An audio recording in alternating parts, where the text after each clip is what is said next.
Assalamualaikum warahmatullahi wabarakatuh. Waalaikumsalam warahmatullahi wabarakatuh. Yang kami hormati Bu Wakil SD Al-Aufa Kota Bengkulu, Ibu Ilmina Zarotin SPD. Yang kami hormati Ibu guru hebat SD Al-Aufa yang sangat kami banggakan. Pertama-tama mari kita panjatkan puji syukur atas kehadiran Allah Subhanahu wa taala, karena berkat limpahan rahmat dan karunia-Nya kita masih diberi kesehatan dan kesempatan sehingga kita semua bisa berkumpul di ruangan ini dalam rangka melaksanakan aksi nyata diseminasi penerapan budaya positif calon guru penggerak angkatan 9 SDIT Al-Aufa Kota Bengkulu. Baiklah, kita buka saja acara kita pada hari ini dengan sama-sama mengucapkan lafaz basmalah. Bismillahirrahmanirrahim. Ya, selamat datang sekali lagi kepada guru-guru hebat SDIT Al-Aufa. Insya Allah ini adalah guru-guru pilihan yang nantinya akan bisa menjadi guru-guru yang memberikan yang terbaik untuk sekolah ini. Jadi di sini kita hadir untuk mendapatkan ilmu, sama-sama berbagi supaya bisa menciptakan apa yang kita inginkan, yaitu mewujudkan impian kita bersama sebagai guru untuk anak murid kita. Jadi di sini kami akan berkolaborasi tentang budaya positif di sekolah, yaitu saling mendukung demi mewujudkan budaya positif di dalam dunia pendidikan yang sangat kita cintai ini, terutama di SDIT Al-Aufa Kota Bengkulu. Oke, selanjutnya itu kita di sini kan diseminasi penerapan budaya positif. Nah, sebelumnya itu apa makna budaya positif? Bisa Ibu Guru, apa kalau kita melihat kata budaya positif itu yang terpikir sama kita tuh apa sih artinya? Budaya baik. Apalagi? Ada yang lain? Oke, ternyata dalam benak kita itu budaya positif itu adalah budaya yang baik. Ternyata budaya positif ini, budaya positif di sekolah yaitu nilai-nilai dan kebiasaan-kebiasaan di sekolah yang berpihak pada peserta didik agar mereka dapat berkembang menjadi pribadi yang kritis, penuh hormat dan tanggung jawab. Jadi budaya positif ini bisa terbentuk karena adanya kebiasaan-kebiasaan yang kita lakukan sehari-hari. Jadi karena suatu kebiasaan itu bisa menjadi karakter dan budaya positif di sekolah kita. Baiklah, di sini ada konsep utama modul budaya positif. Yang pertama, perubahan paradigma belajar. Yang kedua, disiplin positif. Yang ketiga, motivasi perilaku manusia. Yang keempat, keyakinan kelas. Yang kelima, kebutuhan dasar manusia. Yang keenam, posisi kontrol restitusi. Yang ketujuh adalah segitiga restitusi. Nah, ada berapa itu? Ada 7 ya, Ibu. Ya, jadi dalam konsep utama modul ini ada beberapa lagi pembagiannya. Sudah ada budaya, ternyata ada pembagiannya lagi. Banyak ya. Jadi jangan sampai mengantuk ibu-ibu ya. Oke, itu pertama, perubahan paradigma belajar. Siapa? Filosofi ya pendidikan Ki Hajar Dewantara. Ini Ki Hajar Dewantara ini Bapak pendidikan, benar nggak ibu-ibu hebat? Iya. Filosofi pendidikan Bapak Ki Hajar Dewantara yang pertama, semua anak itu terlahir dengan bakatnya masing-masing atau unik. Ya, benar sekali ya ibu-ibu hebat. Yang kedua, budi pekerti. Yang ketiga, tugas guru menuntun bakat tersebut agar anak tumbuh dengan selamat dan bahagia. Yang selanjutnya, guru ibarat petani, murid ibarat biji jagung. Gitu. Kodrat alam dan kodrat zaman berpihak pada murid. Jadi ibaratnya itu murid kita juga termasuk murid dulu kan. Kita ini sebagai manusia terlahir itu bukan seperti kertas kosong yang tidak ada sama sekali apa-apa. Dia itu kertas putih tapi ada bayangannya di kertas putih itu. Nah, bayangannya bisa jadi ada sikap baiknya, ada sikap buruknya. Jadi bayangan yang harus kita munculkan, yang harus kita tampakkan itu adalah apa misalnya? Kalau baik yang itu yang harus kita tampakkan. Bila perlu yang buruk tadi, kalau bisa dihapus kita hapuskan. Seperti itu. Jadi kita menuntun, ibaratnya kalau kita sebagai petani, kalau sudah tahu ini adalah bibit jagung, jangan kita kasih pupuk tanaman bunga seperti itu. Jadi kita harus tahu dulu murid kita ini seperti apa, baru kita bisa menuntun anak-anak sesuai dengan kodrat alam, dengan kodrat zamannya seperti zaman sekarang ini. Oke, silakan Bu Esti. Ya, inti dari tujuan pendidikan menurut Ki Hajar Dewantara itu kita tuh sebagai guru hanya menuntun ya. Terkadang kita selama ini terasa capek mengajar karena kita itu banyak menuntut anak agar bisa memahami tujuan pembelajaran kita. Padahal secara sedianya setiap anak itu terlahir dari kodrat alam dan kodrat zaman yang berbeda-beda. Jadi kita tidak bisa memaksa anak yang satu ini bisa sama seperti anak yang kedua. Jadi kalau kita seperti itu, akhirnya kita merasa capek ngajar kan, anak ini tidak bisa juga, apa ya? Padahal memang itu udah kemampuan dia. Nah, jadi dari tujuan Ki Hajar Dewantara itu kita sebagai guru menuntut anak untuk mencapai tujuan pembelajaran. Nah, untuk membangun budaya positif ini, sekolah perlu menyediakan lingkungan yang positif, aman dan nyaman, agar murid-murid itu mampu berpikir, bertindak dan menciptakan dengan merdeka, mandiri dan bertanggung jawab. Oke, pembelajaran dengan paradigma baru. Pembelajaran dengan paradigma baru ini berdasarkan prinsip pembelajaran yang terdiferensiasi sehingga setiap siswa belajar sesuai dengan kebutuhan dari tahap perkembangannya untuk mewujudkan pelajar yang berprofil pelajar Pancasila. Profil pelajar Pancasila ibu hebat semuanya sudah tahu kan? Nah, yang pertama itu apa tuh? Satu.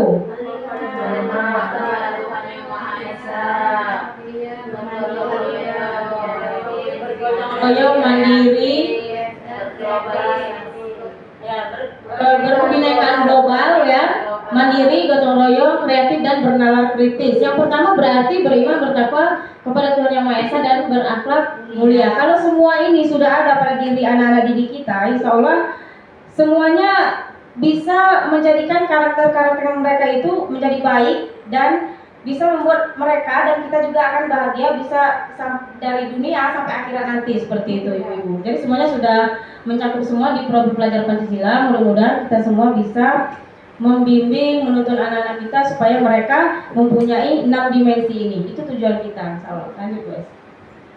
Oke, selanjutnya apa itu disiplin? Kalau kita disiplin ini apa biasanya nggak disiplin? Aturan, tepat waktu. Oke.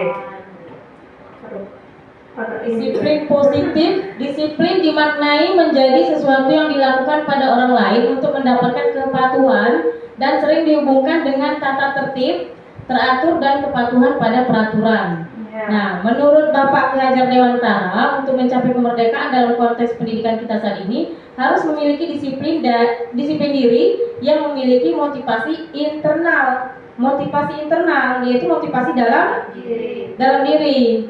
Artinya sikap bertanggung jawab dan menghargai diri sendiri atas tindakan yang dilakukan yang mengacu pada nilai-nilai yang kita hargai. Selanjutnya sebagai pendidik, tugas kita adalah menciptakan anak-anak yang memiliki disiplin diri sehingga mereka bisa berperilaku dengan nilai-nilai kebajikan universal dan memiliki motivasi intrinsik bukan intrinsik seperti itu. Ya, jadi meluruskan miskonsepsi kita selama ini tentang makna kontrol. Selama ini kita berilusi guru itu mengontrol murid.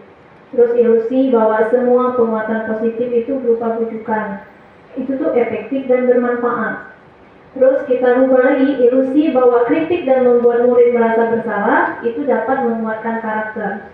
Selanjutnya ilusi bahwa orang dewasa memiliki hak untuk memaksa. Jadi dari beberapa ilusi ini sebenarnya kita tuh terjadi miskonsepsi. Sebenarnya ini bukan yang sebenarnya harus kita lakukan.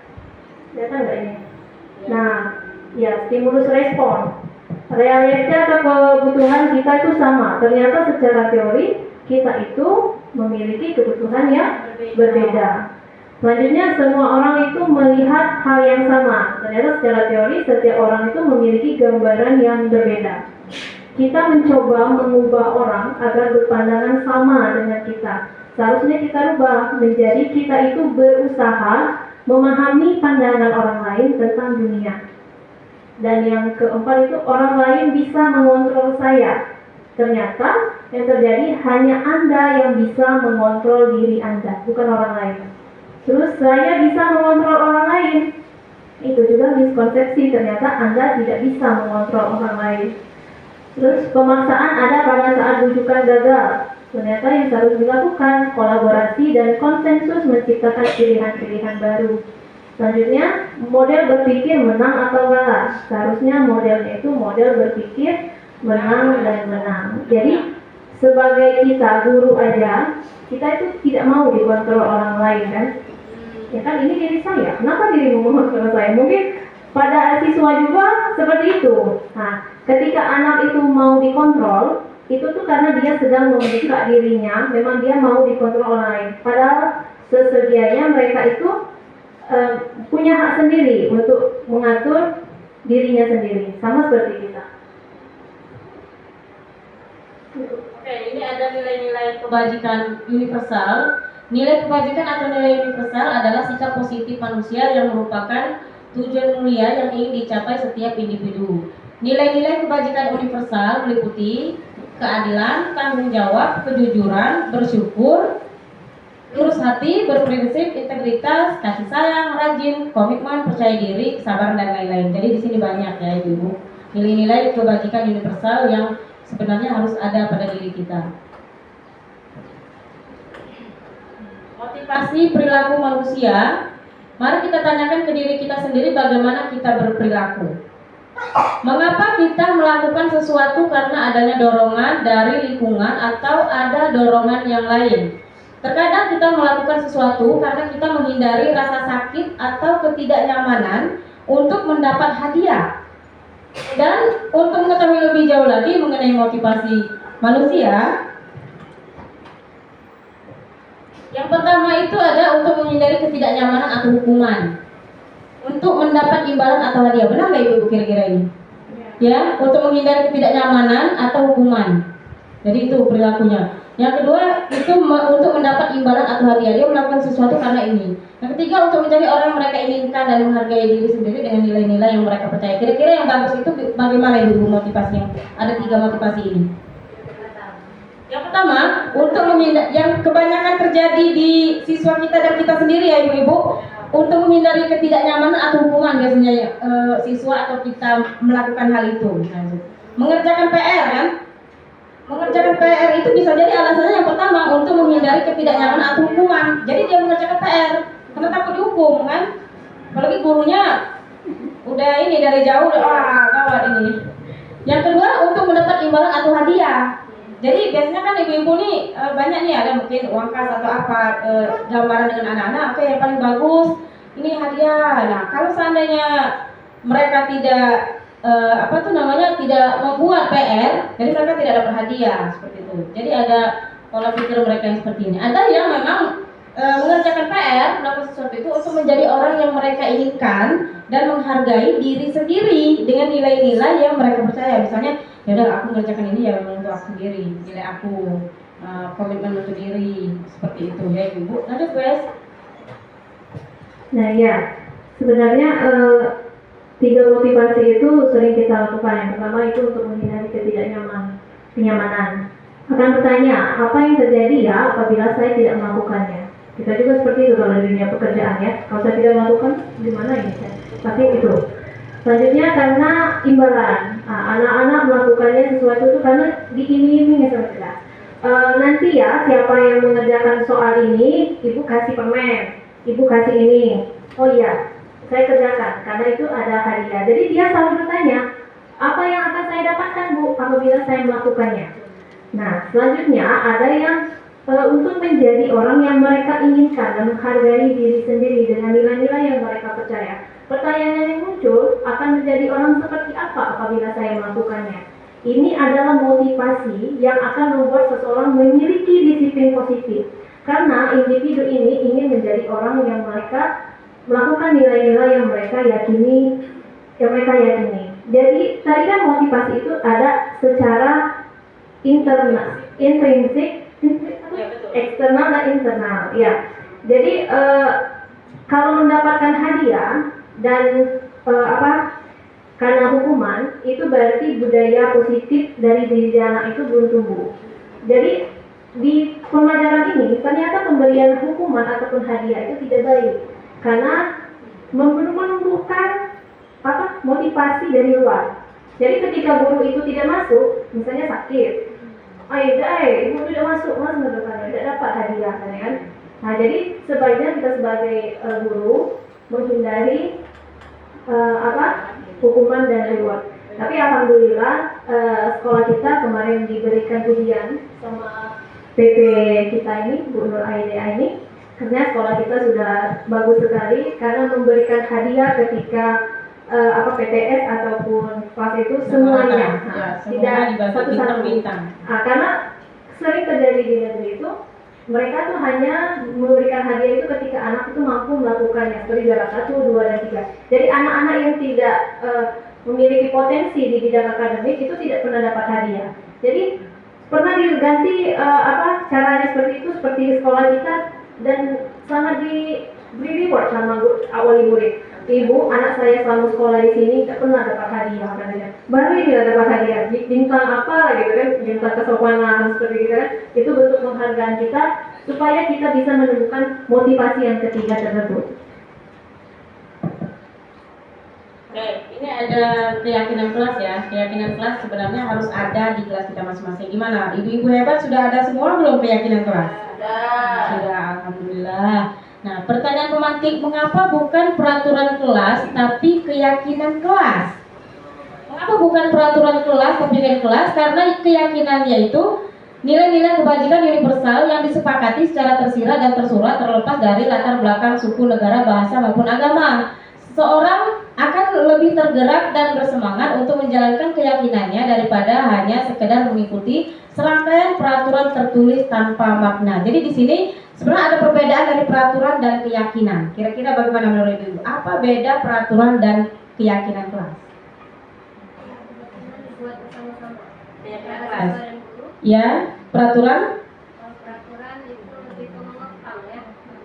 Peraturan adalah yang sudah dibuat dan harus dijalani, seperti sekolah misalnya. Dari sekolah, siswa semuanya harus hadir jam 7.00, guru jam 7.10. Itu harus, tidak mesti harus kesepakatan antara guru, gimana guru kita jam 7.15, gimana siswanya yang rumahnya jauh misalnya boleh jam 7.15, yang dekat jam 7:05. Nah, itu kalau kesepakatan, kalau keyakinan kelas itu harus ada kesepakatan antara guru dan siswa atau ke pihak sekolah seperti itu. Jadi keyakinan kelas itu harus memang dibuat bersama, memang harus ada waktunya. Dan ketika kita sudah dalam proses pembelajaran keseharian kita yang sudah kita sudah membuat keyakinan kelas, apabila ada yang melanggar atau lupa mungkin dengan keyakinan kelas, bisa kita tanya kembali, oh iya keyakinan kelas kita itu. Jadi ingat, tapi kalau memang tidak ada, ibaratnya mungkin ada kelas-kelas lain sesudah membuat keyakinan kelas ada sidik, ajari tanda tangan supaya menyepakati seperti itu. Kalau sudah ada berarti sadar langsung dalam diri, oh ya kita kemarin sudah sepakat. Kalau tidak ada, ibaratnya tertulis, tidak ada dibahas masalah itu, jadi itu tidak terlalu ngecap di kelas. Jadi biasa saja kalau melakukan hal-hal yang tidak sesuai di kelas. Lanjut, Ben.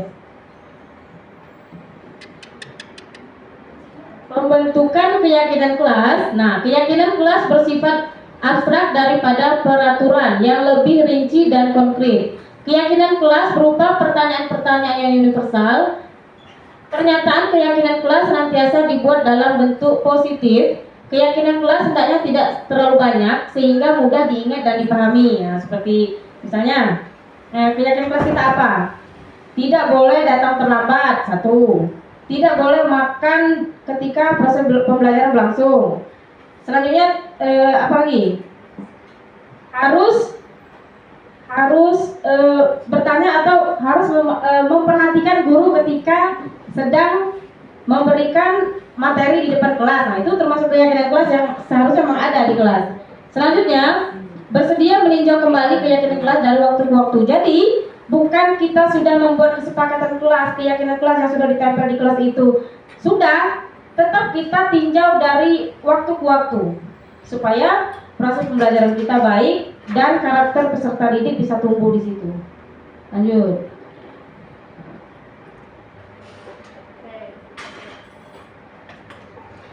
Ini ada perbedaan ya antara peraturan sama keyakinan kelas.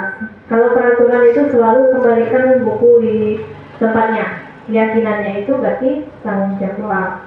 Terus dilarang mengganggu orang lain. Dan keyakinan kelasnya menghormati orang lain dan diri sendiri. Peraturan hadir di sekolah 15 menit sebelum pembelajaran dimulai. Menghormati orang lain, komitmen pada tujuan. Dilarang melakukan kekerasan, berarti keselamatan, menghormati orang lain. Dilarang menggunakan narkoba, itu keyakinannya untuk kesehatan. Pergantian atau menunggu giliran, menghormati orang lain dan kesabaran. Jangan berlari di kelas, keyakinannya untuk keselamatan dan keamanan. Karena pada posisinya ketika membuat suatu keyakinan kelas itu, kita menghindari kalimat yang negatif seperti yang di peraturan, dilarang, jangan. Nah itu kita ubah kata-katanya. Misalnya dilarang buang sampah sembarangan. Mungkin kita bisa menggantikan keyakinan kelas kita itu menjaga kebersihan. Jadi kalimatnya itu kalimat yang positif.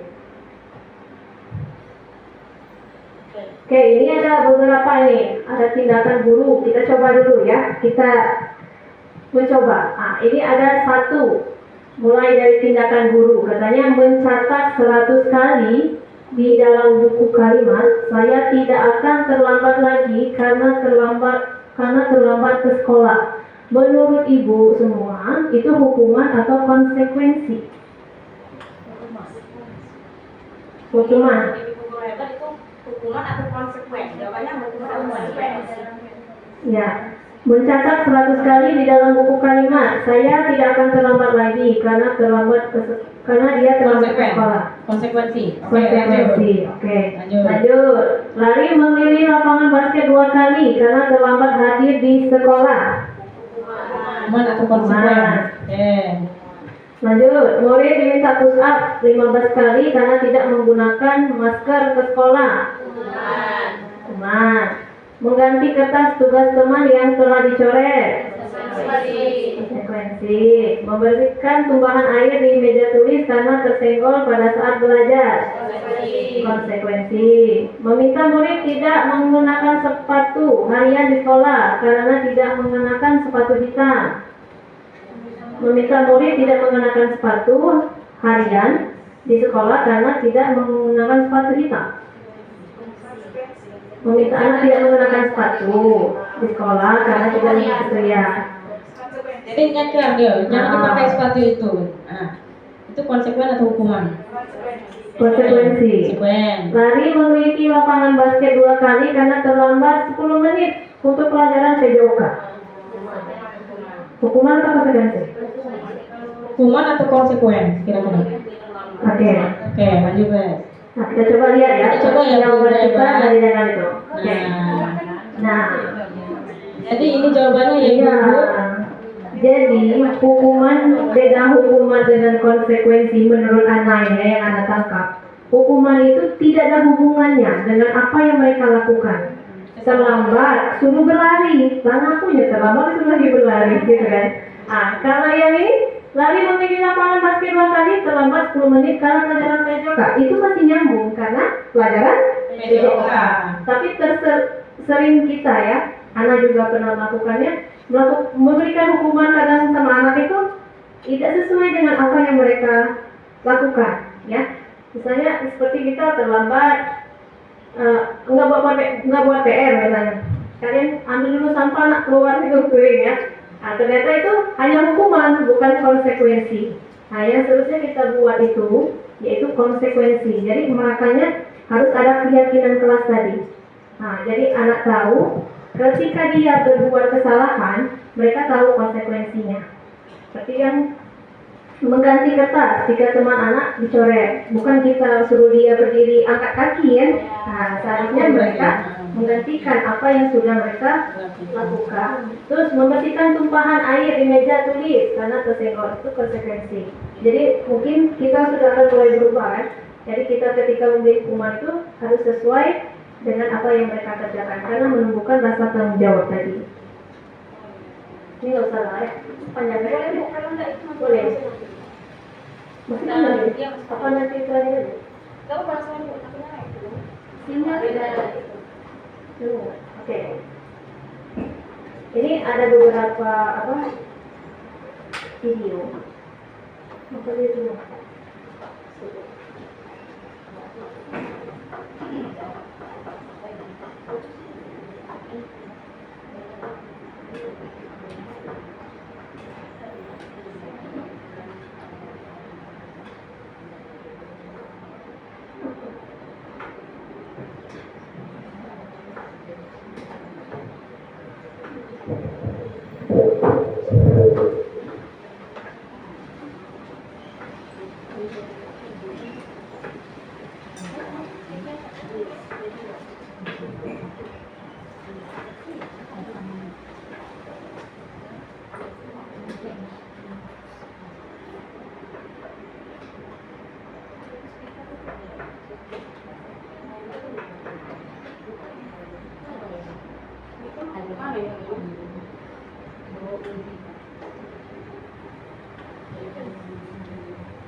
Ada yang tahu ibu kira-kira mic-nya tempatnya di mana?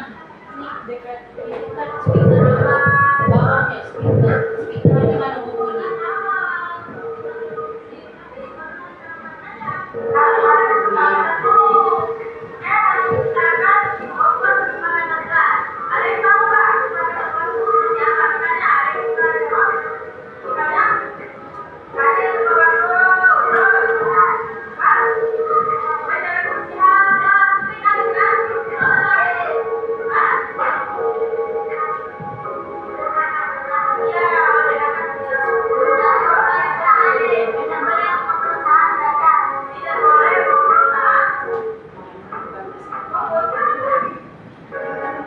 Ini kurang lebih bagaimana kita melakukan keyakinan kelas. Yang pertama itu kita beri dulu pengertian sama anak apa itu perbedaan antara peraturan dan keyakinan kelas. Dan selanjutnya kita itu bersama anak-anak membuat apa aja keyakinan yang mau kita buat bersama anak-anak. Seperti ini ya, dibagikan sticky note. Jadi anak-anak menuliskan apa keinginan mereka di dalam kelas itu seperti apa. Setelah dibuat, mereka bergantian menampilkan keyakinan yang mereka inginkan. Jadi mereka terbawa bahwa mereka itu pernah membuat. Jadi mereka akan melakukannya di kelas.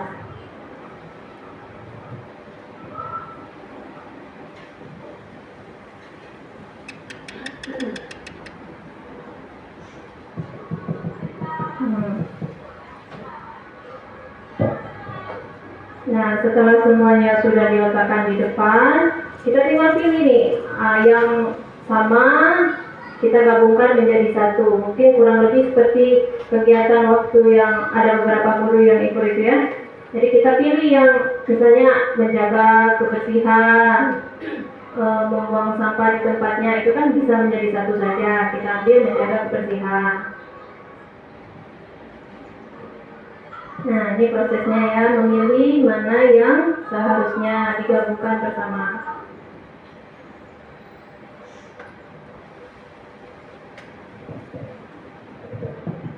Ini biasanya di awal pembelajaran, misalnya baru masuk kelas tahun pembelajaran baru biasanya dibuat keyakinan kelas.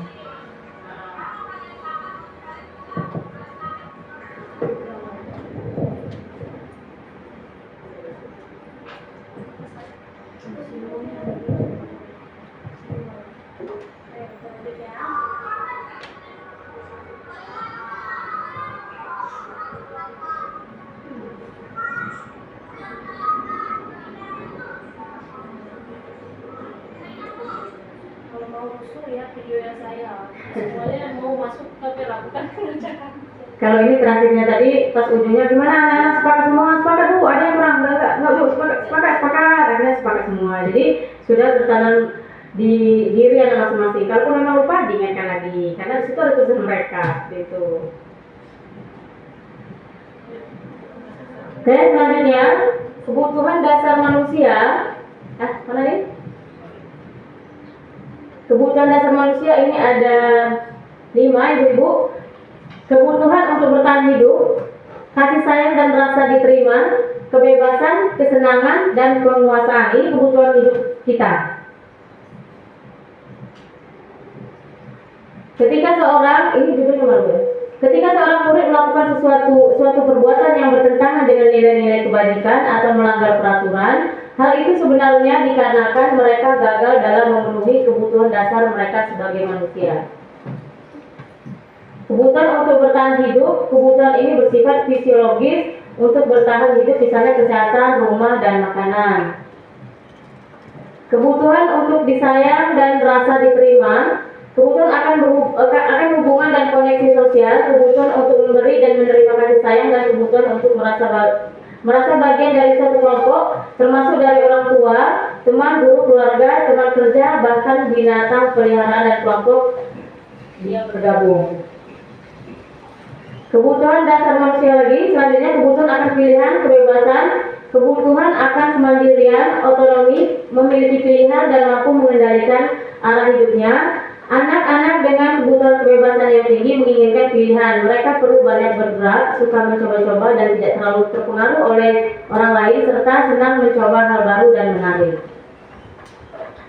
Kebutuhan akan kesenangan. Kebutuhan ini mencari kesenangan ya, bermain, tertawa. Anak-anak dengan kebutuhan dasar kesenangan yang tinggi biasanya ingin menikmati apa yang dilakukan. Mereka juga bisa berkonsentrasi saat mengerjakan hal yang disenanginya. Mereka suka permainan dan suka mengoleksi barang, suka bergurau, suka melucu dan menggemaskan. Kebutuhan akan penguasaan.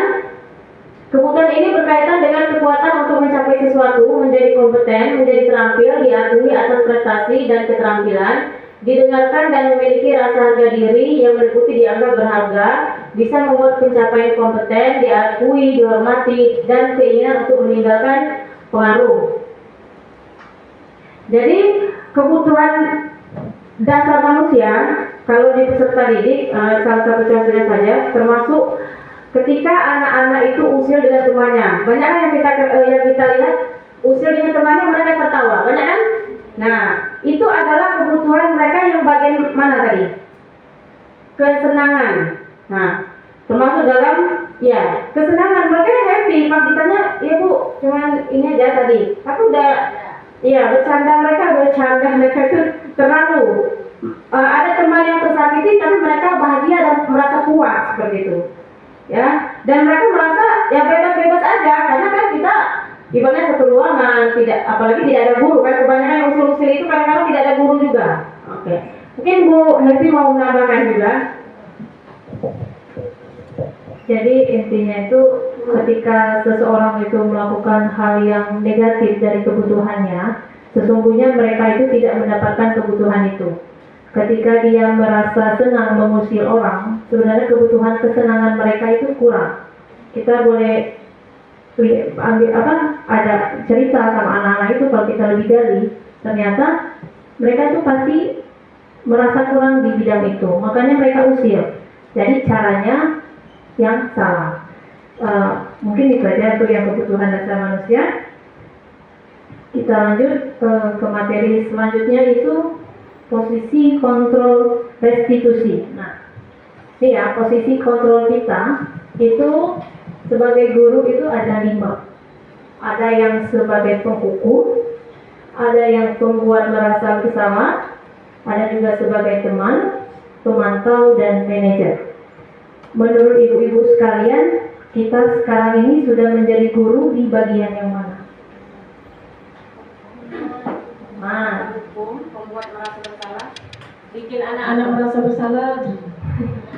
ya, Kesenangan. Penghukum juga mungkin istri ya. atau Saya juga pasti. Mantap. Ya. Jadi kita supaya lebih tahu lagi apa sih sebenarnya posisi kontrol itu sebagai penghukum. Nah, nih. Posisi kontrol ini masih diterapkan oleh kita beberapa guru dengan anggapan hukuman itu mempercepat penyelesaian masalah tanpa memikir dampak buruk yang akan ditimbulkan.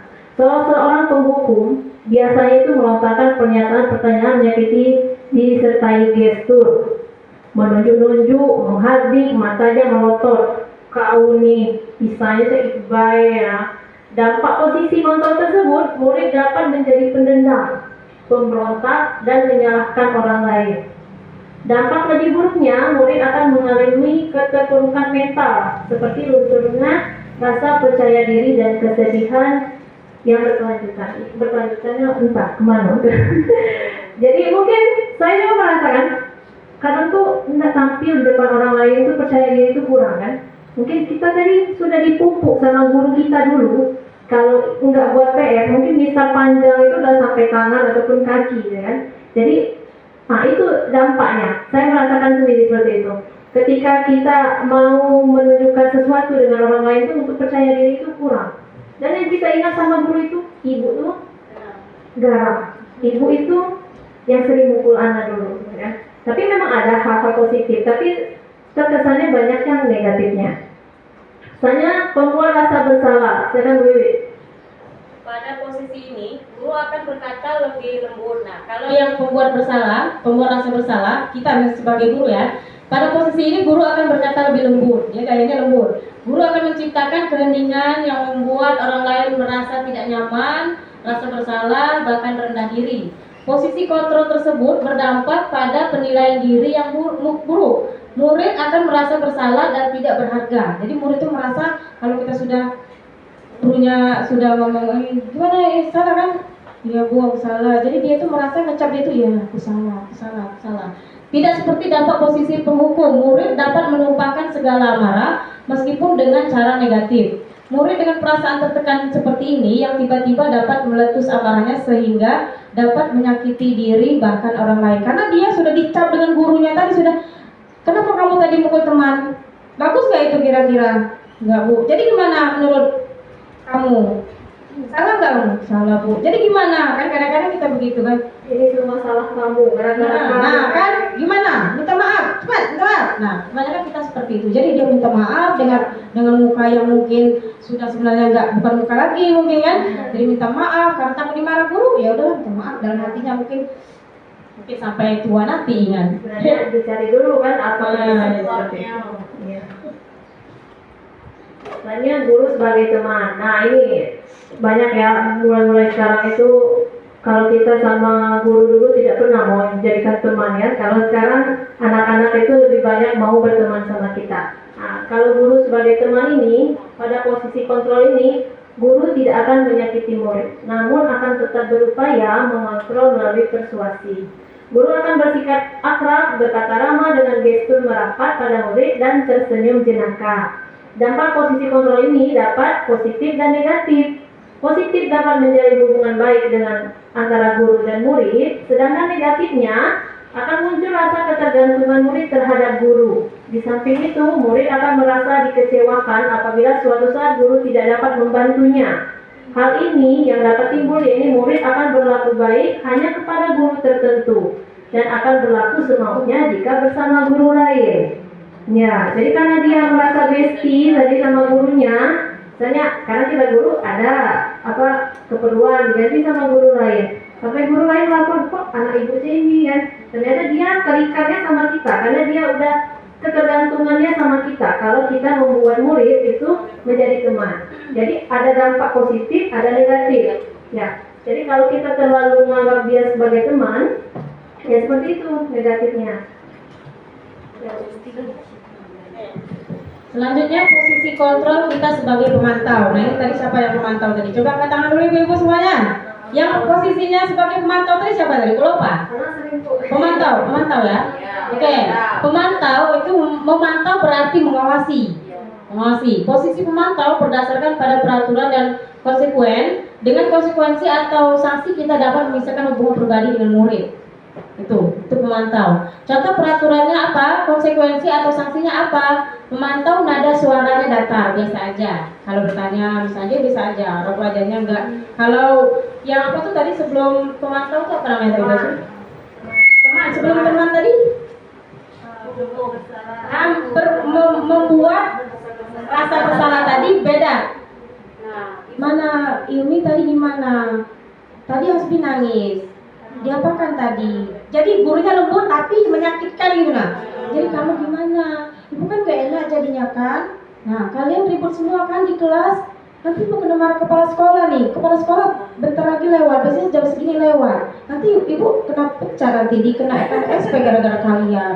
Nah dia seperti mengelus-ngelus seperti itu. Itu contoh yang membuat rasa bersalah tadi. Nah kalau yang ini pemantau dia biasa aja, wajahnya datar, tidak ngelus-ngelus gitu. Jadi pemantau nada suara datar, rasa tubuh yang formal, murid memahami konsekuensi yang harus dijalankan karena telah melanggar salah. Guru tidak menunjukkan suatu emosi yang berlebih, menjadi marah atau membuat merasa berbuat salah. Jadi wajah guru ketika berhadapan dengan murid itu biasa aja, dia nggak menunjukkan marah. Langsung, mungkin ada guru kita di sekolah yang seperti itu. Ilmi mungkin, sabar Ilmi. Jadi dia Ilmi gimana Hasbi tadi? Oh gitu. Jadi gimana? Oh ya, berarti Hasbi ini ya. Nah, jadi biasa aja wajahnya. Kalau kayak anak, jadi lagu wajah tuh nampak. Jadi gimana? Itu gimana? Nah, agak panik-panikan kan? Atau mungkin ada yang lebih lembut lagi kayak Musri.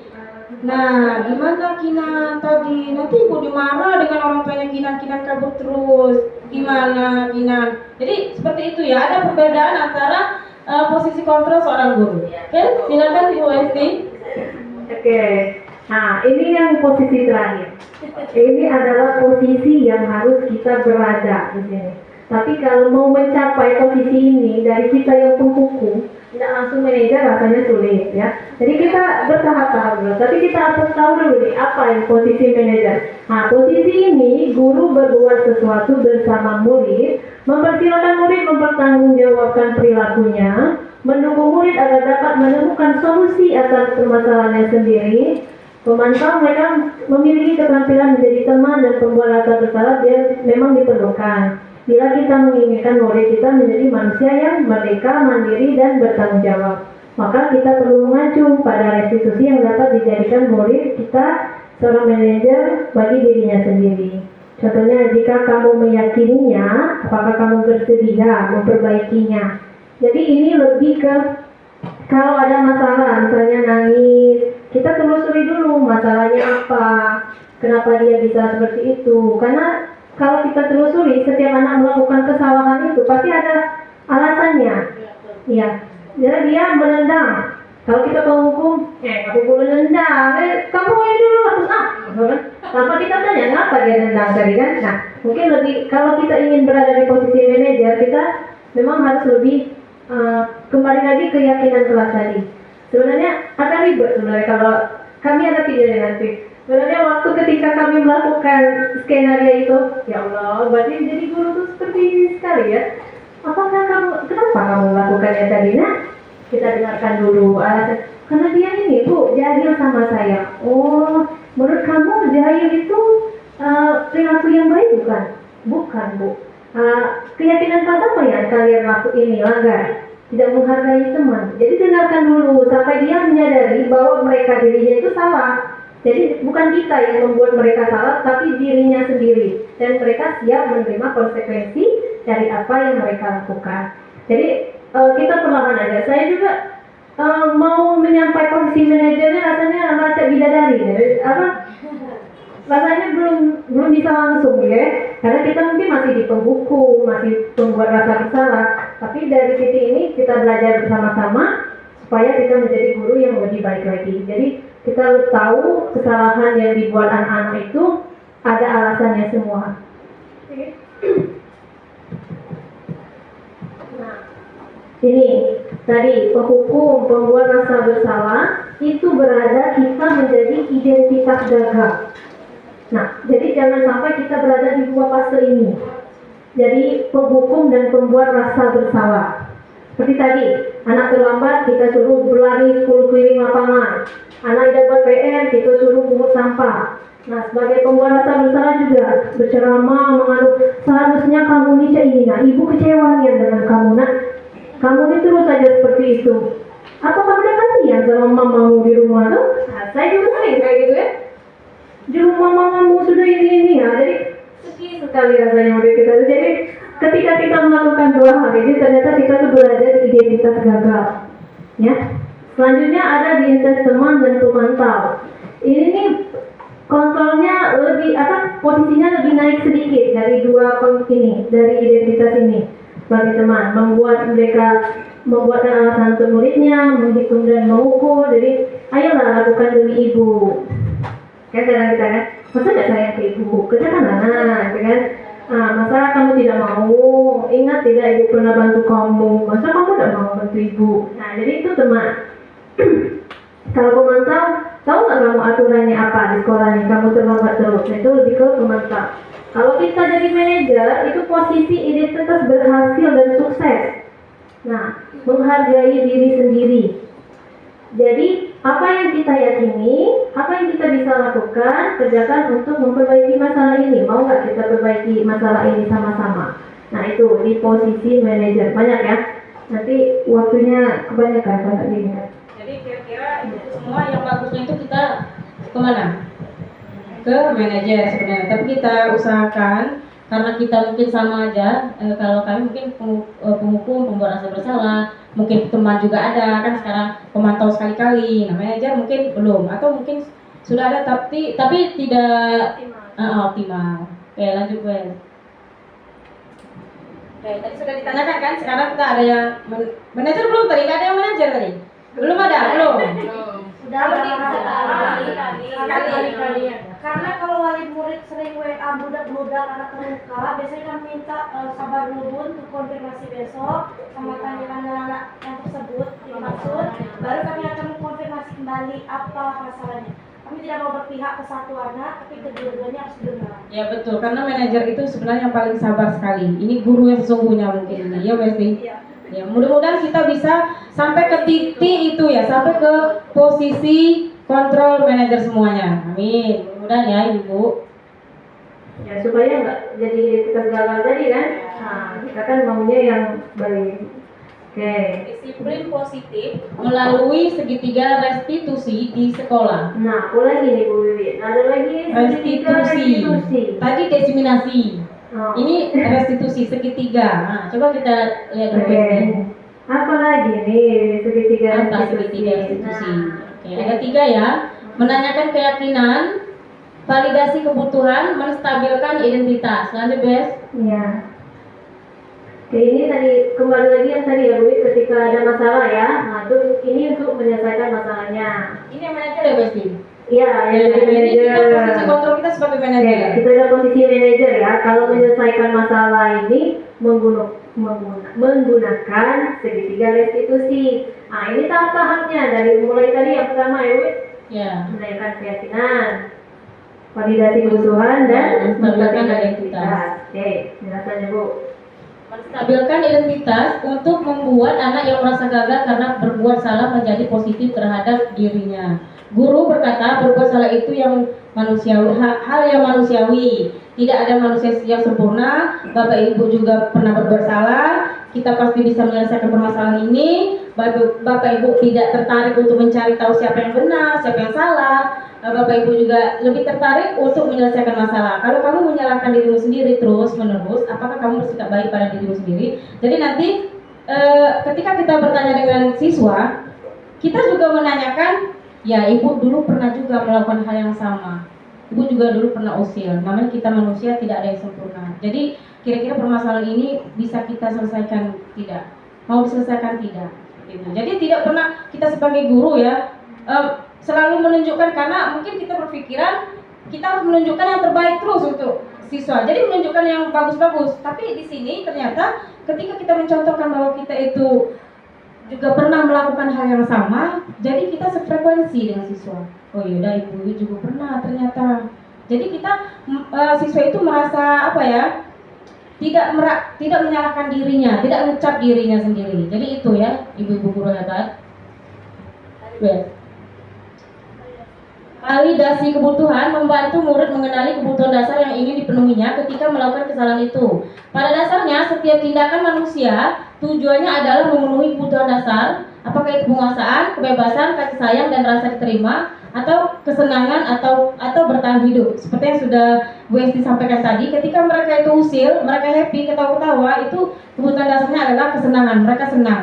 Tapi itu tadi sebenarnya mereka itu tidak mendapatkan kebutuhan dasar itu. Jadi mereka mencari-cari di sini seperti itu. Guru berkata, kamu bisa saja kan melakukan hal yang lebih buruk, tapi kamu tidak melakukannya kan?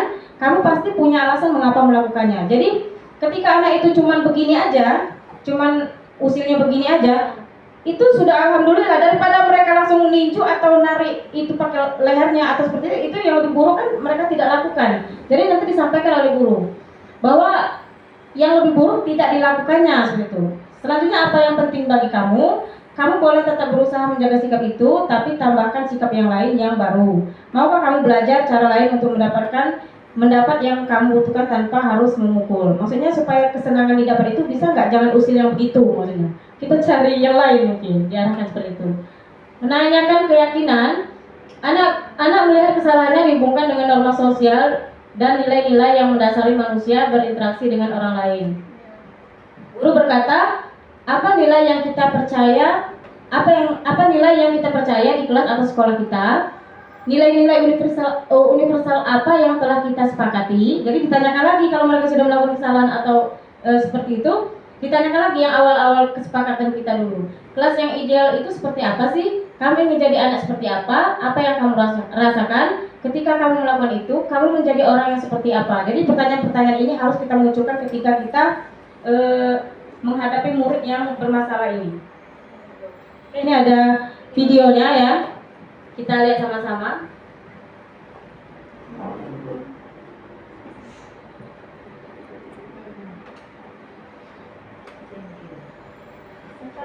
Satu lagi. Boleh. Nanti kita pakai breaknya aja. Anak silau.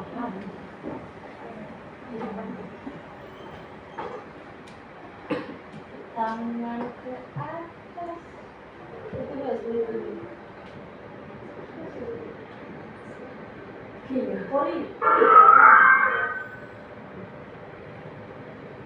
Jadi minjem anak Bu Suci, karena anak lagi mau bantu Al-Quran ya.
diajak ngobrol.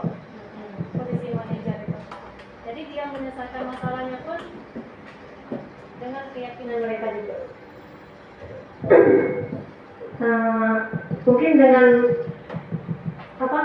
pekerjaan yang kita emban sehari-hari ini, kadang hal seperti itu agak sulit kita laksanakannya. Tapi kita akan mencoba melaksanakannya dengan anak-anak supaya kita ingin menumbuhkan budaya positif tadi. Jadi jangan sampai ada anak murid yang dendam sama kita. Karena sebiar-biarnya ketika kita sudah seperti ini, ketika orang lain bertanya sama kita, apa sih yang kalian ingat, pelajaran apa yang kalian ingat dari guru kalian dulu? Kalau kita mau jawab sampai saat ini, tidak ada yang kita ingat ya. Ibu dulu ngajar apa sama kita? Apakah KPK, apakah EPP? Saya ingat ya, sama ibu itu saya belajar dulu. Yang kita ingat apa sih? Ibu itu baik nih ya sama saya. Dia bisa mengerti saya, dia bisa membantu saya. Nah, jadi kita tumbuhkan budaya-budaya positif itu supaya anak tidak ketergantungan sama kita. Dia bisa mengontrol emosinya sendiri, menjadi kebiasaan baik. Dari kebiasaan itu menjadi karakter yang baik untuk mereka bawa kemanapun dan dimanapun.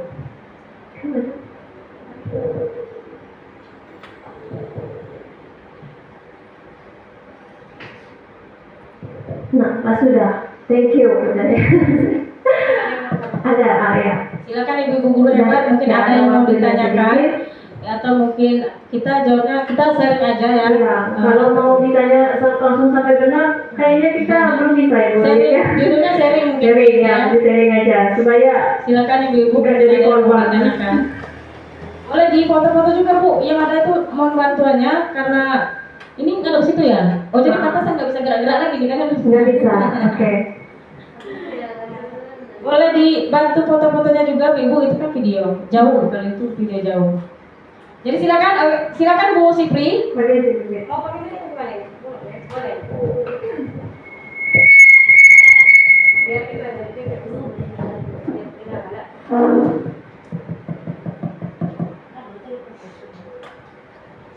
Boleh berdiri atau Boleh.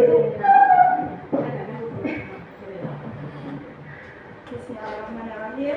Assalamualaikum. Bismillahirrahmanirrahim. Assalamualaikum warahmatullahi wabarakatuh. Waalaikumsalam warahmatullahi wabarakatuh. Untuk pada kesempatan kali ini saya mengucapkan terima kasih banyak gitu untuk materinya, sangat luar biasa, sangat menginspirasi, dan ini juga ilmu baru untuk saya atau ilmu tambahan juga untuk saya. Dan alhamdulillah ini juga dipelajari oleh guru-guru BK gitu mengenai perihal budaya positif ini. Akan tetapi untuk penerapan kita sebagai guru gitu kan, itu berbeda ketika kita penerapannya sebagai konselor. Ketika sebagai guru terkadang sikap penghukum, kemudian pengen berlaku sebagai pengendali dan lain sebagainya tadi terjadi di diri kita.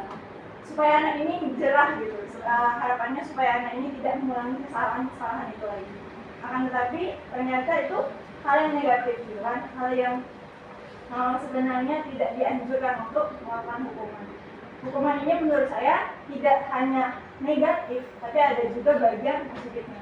Kemudian untuk berada di posisi manajer itu bukanlah posisi yang mudah gitu untuk kita sebagai guru. Kalau sebagai konselor memang karena di situ posisinya klien tidak pernah salah, atau seandainya konselornya berhadapan dengan murid ini tidak bermasalah. Kalau harus kita gali dulu akarnya permasalahannya sampai kemana. Kan tapi kesabaran kita belum sampai ke situ gitu. Nah, yang ingin saya tanyakan yaitu bagaimanakah strategi yang sudah pemateri sampaikan pada hari ini gitu kan untuk berada di posisi manajerial itu. Bagaimanakah tahapan-tahapan yang pemateri pahami gitu kan untuk sampai di tahap itu. Karena pastinya ada trik, ada cara gitu kan untuk sampai di tahap itu. karena itu akan berhubungan dengan pengendalian diri kita perihal marah. Ketika terjadi konflik yang luar biasa gitu di kelas kan, terkadang kita sulit mengontrol diri untuk jadi ibu peri, jadi yang benar-benar lembut, gimana masalahnya tadi gitu. Karena kadang kan kita langsung kelepasan nih, kita langsung jadi pembuat merasa bersalah nih, kita langsung berbuat jadi hukum nih. Karena di mindset kita saat itu supaya anak ini jerah, supaya tidak terulang kembali gitu kejadian itu. Itu saja. Assalamualaikum warahmatullahi wabarakatuh. Oke, terima kasih Bu Siti atas pertanyaannya. Benar sekali yang apa dikatakan oleh Bu Siti tadi, tidak mudah untuk sampai di posisi manajer. Kami juga yang di depan ini mungkin belum sampai sana, baru mau mencoba. Karena ini juga materi baru dari yang kami dapatkan dari guru penggerak ini. Ketika materi ini kami pelajari, oh ternyata saya ini masih di posisi ini ya. Oh jadi mau menuju posisi manajer itu rasanya harus memanjat berapa anak tangga lagi. Jadi mungkin triknya atau strateginya menurut saya ya, mungkin dengan cara yang pertama itu kita harus mampu menjadi sosok yang bagaimana kita inginkan sama anak-anak tadi. Misalnya kita mau anak ini sopan santun, jadi kita berikanlah teladan sama anak-anak ini. Seperti apa sih orang yang sopan santun itu? Apakah ngomongnya wah? Apakah kita seperti itu? Yang sopan santun itu, berarti kita harus memberikan contoh seperti ini berbicara yang santun itu. Nah, terus misalnya kita mau membuat anak ini menghargai orang lain, kita mencoba menghargai mereka dulu. Apakah kita mau mendengar mereka ketika mereka berbicara? Karena kadang-kadang kita sibuk, bu, ada dulu lah, ibu lagi ini sibuk. Nah, itu kan udah kita menunjukkan bahwa kita tidak menghargai mereka. Nah, jadi ketika kita mau membuat posisi anak itu seperti itu, ya kita harus contohkan dulu, beri teladan dulu yang baik sama anak. Itu trik yang pertama menurut saya. Terus strateginya yang tadi, kita mulai menumbuhkan keyakinan kelas tadi di kelas. Jadi kita mulai membentuk keyakinan itu, kita buat bersama-sama dengan konsekuensi yang kita buat bersama-sama juga, supaya mereka bisa menjalankannya itu dengan bertanggung jawab. Karena tidak mudah kan kita bisa merubah anak ini yang seperti ini dengan 1 minggu ini target aku bisa merubah anak si A ini jadi baik, itu tidak mungkin. Karena kontrol diri mereka juga berada di diri dia sendiri. Ketika anak itu memang mau berubah, ya karena mereka membuka hati mereka memang untuk berubah. Nah kita itu kembali lagi, ya kita tadi hanya menuntun kan. Jadi menuntun dengan kebiasaan baik tadi. Kalau mau instan sekaligus untuk menjadi yang baik itu sulit juga. Kan? Jadi kita biasakan dengan kebiasaan tadi, memberikan teladan yang baik. Bagaimana yang seharusnya mereka lakukan itu kita lakukan dulu, kita contohkan dulu sebenarnya seperti apa. Tetap kita berbicara, jangan teriak kamu Nina. Kita juga kadang kelepasan kan, kita ngobrol sama teman-teman kita kan, jadi kita ngikutin kita itu lah.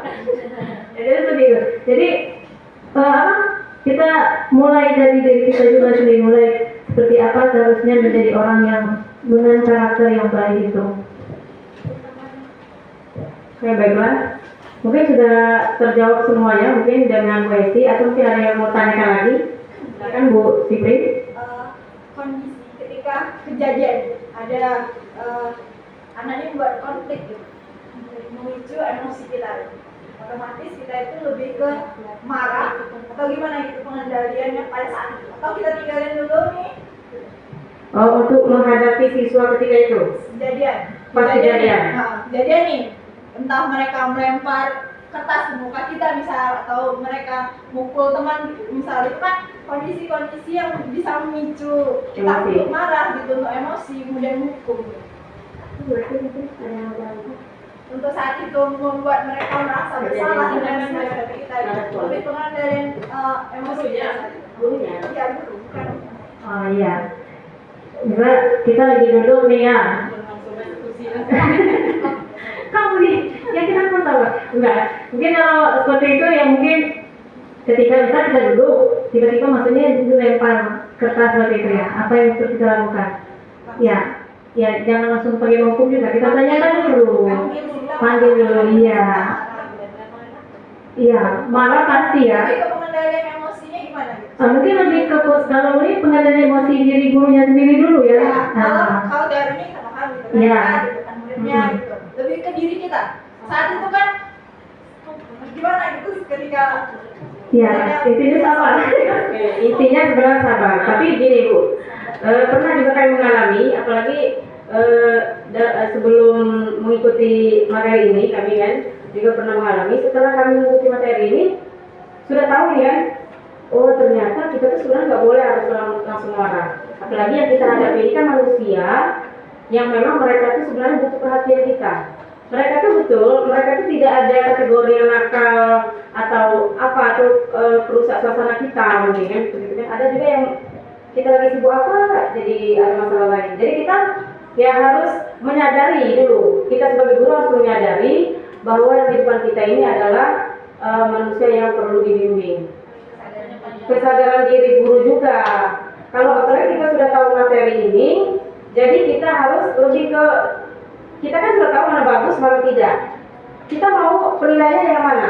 Yang mau dicatat itu yang mana? Kalau misalnya kita belum ada perubahan atau kalau sudah dalam materi ini kan belum ada perubahan, berarti kemungkinan ya itu kita harus menggali ilmu lagi.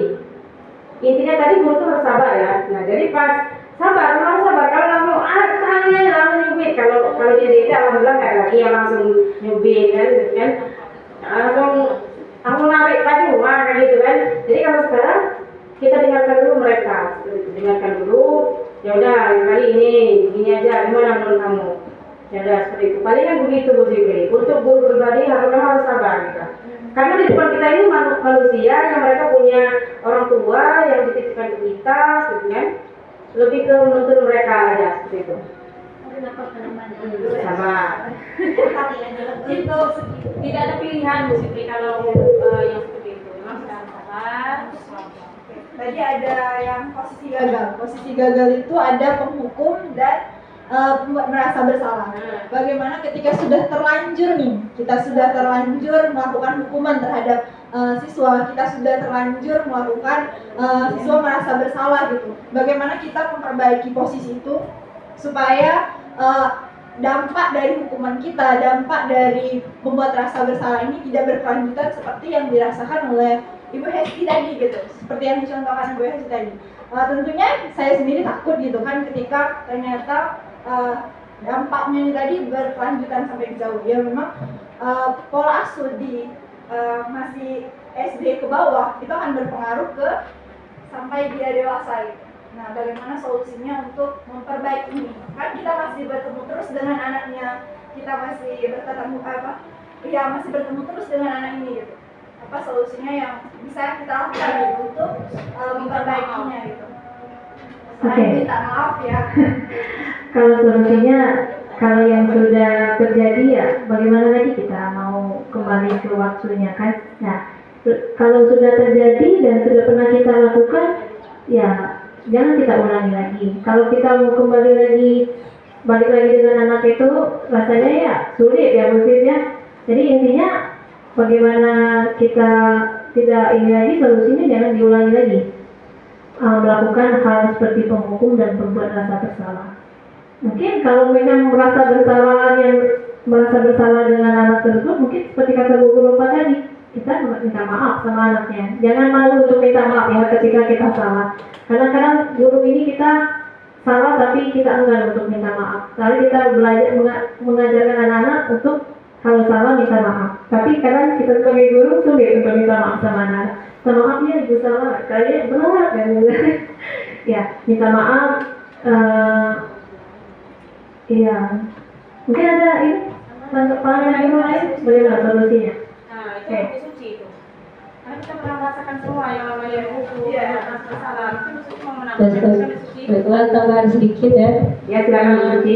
Menurut pengalaman anak pribadi, kata Bu Sipri tadi kalau sudah terjadi ya, kita sudah ngomong membuat anak itu merasa bersalah, sudah menghukum, terus setelah itu pasti kita sebagai guru tuh merasa aduh nyesal kayak gitu kan, udah membentak, udah marah mereka. Jadi solusinya mungkin kita melakukan pendekatan atau panggil anak itu aja ngobrol, empat mata ngobrol, misalnya tanya lagi masalah tadi, terus kita minta itu ngomong, kita jelaskan mengapa kita seperti itu. Misalnya sedang ngajar nih, tiba-tiba ada pesawat atau kertas kena kepala kita. Nanti kita jelaskan sama anak itu, misalnya sebelumnya ibu minta maaf dulu ya nak, tapi kita tanya dulu, kira-kira menurut kamu perlakuan kamu tadi baik atau enggak? Itu kembali ke anak kan. Kalau katanya salah bu, nah terus kita bilang juga, nah ibu ini kan juga manusia, ibu kan pasti sama kayak kalian. Kalau kalian di posisi ibu, kesal nggak tiba-tiba lagi ngomong di depan, tiba-tiba terlempar kertas? Nah, biar anak itu ini kan berpikir, merasa, oh iya bu kesal. Nah ibu guru juga begitu nak. Kalau ibu lagi menjelaskan, tiba-tiba ada kertas kena kepala ibu, nah ibu kan juga manusia yang punya emosi kayak gitu kan, yang punya rasa kesal kayak gitu gimana. Nah kita jelaskan aja tadi itu ibu refleks, mungkin karena ibu lagi emosi kayak gitu, lagi menjelaskan kayak gitu kan, ambil di posisi kita aja, kamu saja seperti itu kan, gimana kalau kamu diperlakukan seperti kata ibu tadi. Mungkin sampai kita ngomong, tapi harus ngomong empat mata gitu, atau jam pulang sekolah kalau dia udah paham, baru kita ngomong maaf ya nak ya, ibu tadi memang udah salah kayak gitu kan, kalau tadi kita selalu udah marah-marah sama kamu, terus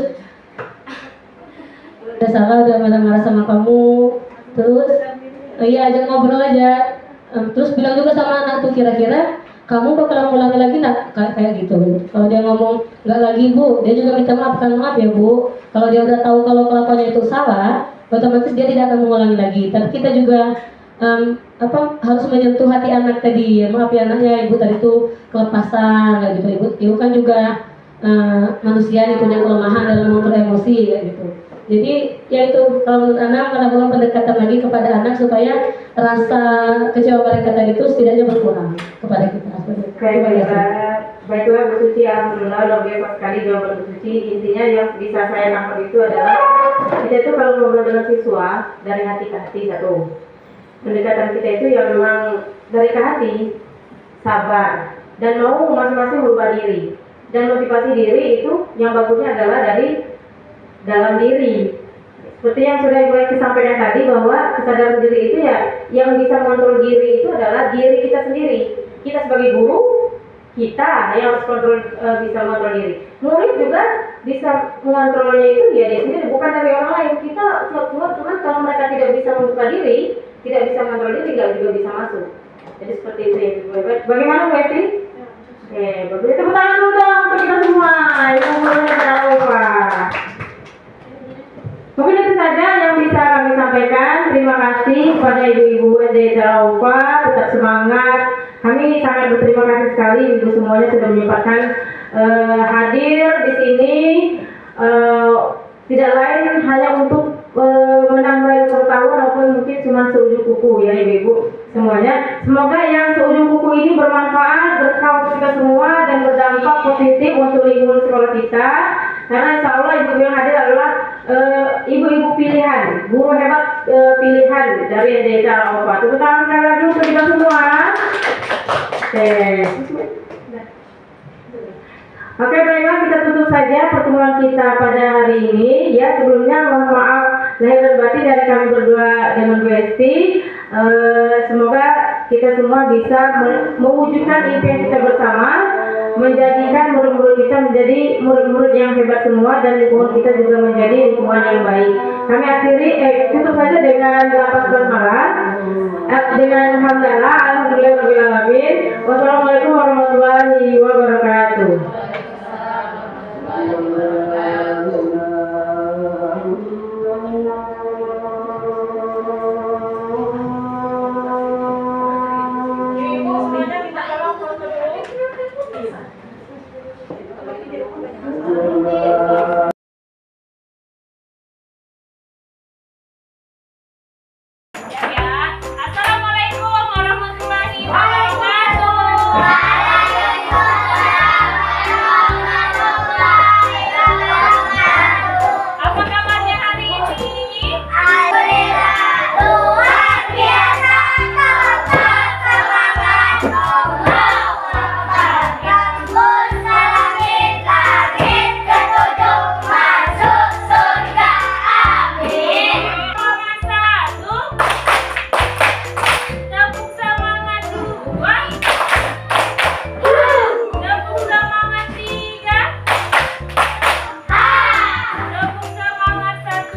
Disiplin. Harus semangat. Ketiga, menjaga kerapihan. Keempat, menjaga kebersihan. Yang kelima, rajin belajar. Keenam, belajar dengan sungguh-sungguh. Ketujuh, rajin sekolah. Dan kedelapan, saling menghargai. Kita sepakati ya. Sekarang kita bersama dengan kesepakatan kita. Oke, harus dijalani ya. Insya Allah.